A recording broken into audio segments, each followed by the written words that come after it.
Candidature au poste de président de la République. Comment pouvons-nous imaginer que même si vous avez une candidature indépendante, qu'on ne puisse pas s'assurer que vous avez les 300 signatures avant même de prendre. Il y a des conditions qui ne sont pas à la limite négociables. On appelle ça du non négociable. C'est simplement la preuve qu'en fait on a de réels problèmes. Je pense que l'affaire Kamto devient une affaire de République, écrit le professeur Viviane Ondoa Biwole.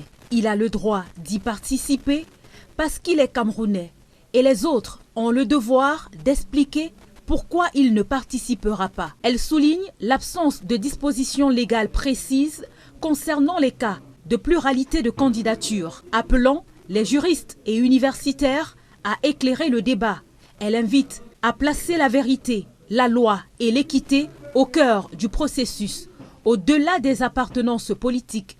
Et dans une tribune, l'ancien ministre et magistrat hors hiérarchie, Michel-Ange Angouin, revient sur les débuts tumultueux du multipartisme au Cameroun. Saluant le courage politique du président Paul Biya à cette époque, il évoque les figures loyales de l'administration ayant accompagné cette transition, tout en déplorant aujourd'hui la dégradation des pratiques démocratiques. Il s'interroge sur la fidélité au projet démocratique initial porté par Paul Biya et sur le respect de l'héritage du chef de l'État.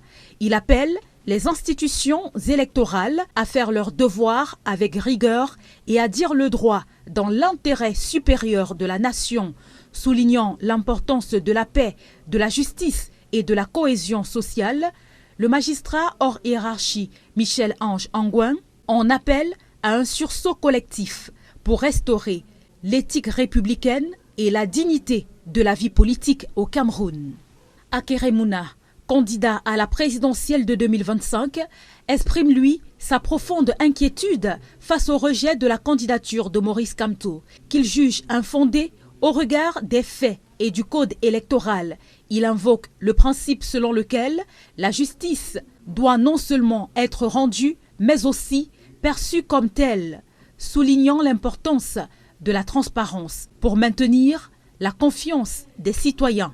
Il appelle le Conseil constitutionnel à agir avec impartialité et diligence dans l'intérêt de la démocratie et de l'état de droit.